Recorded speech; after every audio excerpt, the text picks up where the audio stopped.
The last chapter of the semester and the last chapter in the book is on international trade. And I want to echo the point that the authors of the textbook make, which is to say there shouldn't need to be a chapter on international trade in any economics textbook. Why is that?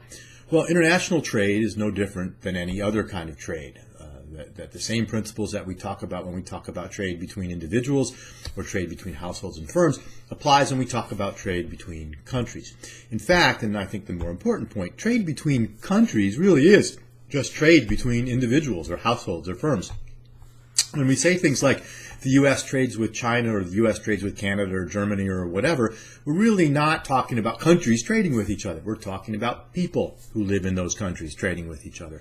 There's no difference between my trading with a German company and my trading with a company from, say, New York or California or Montana or wherever, or trading with a company in Evansville or West Lafayette, whatever the case may be. It's all the same. The political borders are economically irrelevant. So it's people who trade, not countries, not states, not anything else. So in that sense, we shouldn't need to have this conversation. However, there are some important issues and myths about international trade that we probably need to talk about, and we'll talk about them briefly in this chapter and in this video. So let's start with a couple of general things. When we talk about free trade, what do we mean? We mean that people between countries are free to trade with each other without any additional burdens on their trading that aren't already there. So in particular, right, what frequently happens is that politicians in various countries want to put up barriers to trade. They want to engage in what we call protectionism. They think they're trying to protect their own industries from the competition from other countries. How do they do that? Really two things: tariffs and quotas. Quotas are quantity-related restrictions on trade. It simply says a maximum number of these items, whether it's automobiles or high-def TVs or whatever it might be, can be imported at for any year or period of time. So quotas put a numerical limit on the number of items that can be imported. Tariffs, on the other hand, are just a tax on whatever is being imported. So if we put a tariff on Chinese TVs, we add a tax to them, we make them more expensive. Okay? So those are the two major ways that we engage in protectionism, that we violate free trade, and that countries, again, try to protect their domestic producers. Now, why would they want to do that? Well, or why, put it the other way, why would people want to buy imports? Because imports are usually cheaper. They're often better quality too, but they're usually cheaper. Why are they cheaper? Well, clearly because the producers in other countries can produce those goods more cheaply than can domestic producers. Chinese producers are producing lots of tech. They can do it more cheaply than can be done here in the United States. We can say the same thing about other agricultural products, and there's many things that U.S. producers do more cheaply than other places, and that we export to other parts of the world. So the reason we buy imports is because they're cheaper, and that's going to be important for many of the things that we talk about as we go along here. When we put a tariff on, when we tax imports, which is what a tariff is, two things happen. One, we have a reduction in the quantity demanded. The higher price means fewer people in the country will buy the good. So we're going to use sugar as an example because it's the one from the textbook and it's useful for a number of reasons. It's very expensive to produce sugar in the United States, and so U.S. sugar producers have long lobbied for, and successfully lobbied for, tariffs on imported sugar. So if we put a tariff on imported sugar, sugar becomes more expensive. U.S. consumers buy less sugar than they would otherwise. So one of the effects is that reduction in quantity demanded. On the other hand, there is an increase in the production of domestic sugar. That is, U.S. sugar producers now might find it worthwhile to produce, given that the import is much more expensive thanks to the tariff. So we do see an increase in domestic production, and of course a reduction in the import of foreign sugar. So we have two things going on there at the same time. We have domestic consumers buying less, and domestic suppliers, producers producing more. You might think this is a good thing, right? We have more U.S. sugar producers producing sugar. But remember, they're doing it more expensively. Their costs are higher. And in fact, if we were to abolish those tariffs on sugar, we might well end up in a world in which nobody in the United States produced sugar. And you might think, oh, that's a terrible thing. No, actually, that's a good thing. Why is that a good thing? Because it's extremely expensive to produce sugar in the United States. Is it a bad thing that nobody in Minnesota grows avocados? Right? You could do it. It'd be really expensive. You need a hot house and all kinds of climate control to make it happen. But it'd be really, really expensive. It doesn't make sense. It's a waste of resources to produce things more expensively than we need to. It makes more sense to grow avocados in warmer climates, say like California, or better yet, import them from even better places to grow them like Mexico.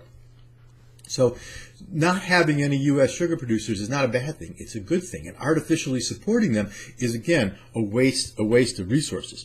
In fact, if we look carefully at the analysis of the sugar tariff, we can see this, right? One of the quick points to make here, of course, is as the price of that good goes up, as sugar goes up, we see fewer gains from trade. Fewer trades are made. The equilibrium quantity of goods, of sugar that's going to get traded is smaller. So there is that deadweight loss that we talk about, right? That waste that comes from trades that would otherwise take place at a lower price, but don't take place here. If we analyze the sort of combined effects of those sugar tariffs, we find out something interesting. It's true that domestic producers do gain, right? The sugar producers in the United States do benefit from these tariffs on sugar production. However, their benefits are much smaller than the losses associated to U.S. consumers, right? The fact that the U.S. consumers pay higher prices, they see less sugar is bought and sold, all of that loss to U.S. consumers, all of that wasted resources, the costs of this policy are much greater than the benefits. The gains to those few producers are small compared to the total cost of those tariffs on sugar production. So this, from an economic perspective, this is a terrible policy, right? It's a complete mistake. We're wasting resources in ways that we simply don't need to. So the question is, why do we have it? One thing to remember, right, is that bad economics is often good politics. And conversely, good economics is often bad politics. What do I mean by that? Well, it turns out that even though the benefits are far less than the costs of those sugar tariffs, the benefits are concentrated in the hands of a small number of people, the producers of sugar and the industries associated with them. They gain a lot from this policy per person, right, per firm. So they have an incentive when we're talking about should we have a tariff on imported sugar, they have a major incentive to go to Congress and say, yes, we should, because they know they'll benefit from that tariff. Or conversely, if we say, should we get rid of the sugar tariff, the sugar producers know what their losses will be. They're concentrated. They're focused on those few producers. They have every incentive to go to Washington or state capitol or whatever and complain about that and sort of say, no, we don't want to get rid of the sugar. We don't want to get rid of the sugar tariff. We want to keep it. Meanwhile, the cost to us as individual consumers is rather small per person. We pay a few cents, maybe $1 more for sugar over the course of a year. What incentive do we have as individuals have to go to Washington to say to Congress, hey, get rid of the sugar tariff, or don't pass it in the first place? For $1, it's barely worth our time to send an email or write a letter or whatever it may be, right? Our losses are small. And this dynamic where the benefits of a policy are concentrated, where the costs are dispersed or diffuse across a number of people, is a feature of a lot of government policy, particularly things that kinds of protectionism. The problem here is that when Congress thinks about passing a law like this, the voices they hear are the ones with a stake in the matter. That's going to be the sugar producers. They're going to say, yes, pass this tariff or raise this tariff. Here's how we're going to benefit. But each of us who has that small fractional loss has no incentive to go do it. They don't hear our voices, and so they please those voices that they hear, and it gets passed. You can read more about, or see more about this in one of the supplementary videos for this section of the course. But the point I want to make here is, right, that oftentimes, again, bad economics, this is a big waste economically, makes for good politics. And we can't ignore the political incentives or the incentives facing political actors when we try to analyze why we have bad policies. That's what we learned in our discussion of chapter 21. A couple other thoughts on international trade. The book toward the end goes through a number of objections towards a number of objections about international trade. I'm not going to go through all of them, but I do want to mention two of them. The first is the jobs question. Right? The argument is, of course, that free trade takes away jobs. And it goes something like this, right? If we import cars or if we import TVs from China, U.S. car manufacturers, U.S. TV manufacturers, U.S. sugar manufacturers lose jobs as a result of people buying the imports. True. Can't deny it, right? If people buy imported cars, U.S. auto manufacturers there are going to be fewer jobs for U.S. auto manufacturers. But that's the visible part that we see, right? The job loss from trade is visible. The job gains from trade, the corresponding gains in jobs, are invisible, or at least less visible anyway. And the way to see that is to remember that the reason people are buying those imports in the first place is that they're cheaper. If they're cheaper, people are saving money over what they would have had to spend or were spending prior to the opening of trade. With that additional money that they're saving from buying the cheaper imports, they're able to buy things that they wouldn't have bought otherwise, right? Whether it's more of something or a new thing, right? Imported cars are cheaper. People save money. They now have money to buy cell phones. And when they buy cell phones, what happens? We see jobs in the cell phone industry, or we see people buying services like dry cleaning that they wouldn't have bought before. We see jobs in the dry cleaning industry. The savings that come from buying cheaper imports are translated into spending on other goods and services, which create jobs there. And when we look at the data on jobs and trade, what we find out is that trade doesn't create a ton of jobs. What it does do, it creates some on net. What it does do is redistribute jobs away from import competing industries like U.S. auto manufacturers towards new industries where we don't compete with cheaper importers, say in cell phones or whatever, services or whatever it might be. This shift in jobs is the key piece that happens with international trade, and it's value creating. We don't want people in jobs that are wasteful. If other people can produce the good cheaper than we can, let them do it. We benefit from that. They benefit from that. The fact that they're across some arbitrary political border should not matter. So when we think about trade, it's not that trade destroys jobs on net. It certainly destroys some jobs, but it leads to others being created. And the best evidence we have is that international trade is a net gain in jobs, right? Mostly a redistribution of jobs, but a net gain as well, right? So what we see are people moving out of one industry and into another. So the concern that trade somehow destroys jobs simply doesn't make sense. Should note, by the way, same argument applies to automation. If we can do a job with fewer human beings, let's do it. Let's free up those human beings then to do other things that we can't do now because we don't have enough people to do them, right? Why would we not want a machine to help us, right? Why do we want to destroy all farm machinery in the name of creating jobs? Is that what we want to do? I don't think so. The other objection I want to mention of the several that the book talks about is that international trade somehow is a cause of child labor, that free trade causes child labor. And it's true that many of the countries that we trade with, that Americans buy things from, have higher rates of child labor than we do, and have oftentimes significant amounts of child labor, significant level of child labor.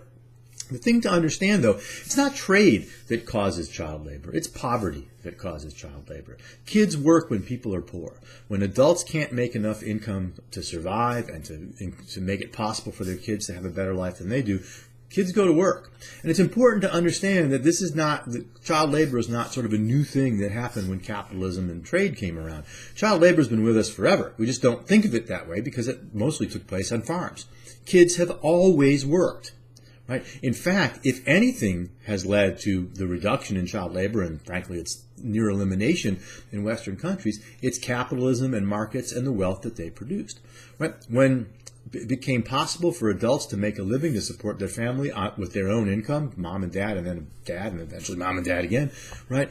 The first thing that people did when they didn't need their kids, income from their kids to support the family, is get the kids out of the factories and out of the other places they were working and use the additional income to educate them and to make it possible for them to have better lives than they had. Parents don't want their kids working in factories or anywhere else if they can avoid it, but oftentimes they can't, and oftentimes it's the margin between survival and not survival. If you're concerned about child labor, the most important thing you can do is to help to promote economic growth. It's economic growth that ends child labor. And one of the ways that countries grow is through international trade.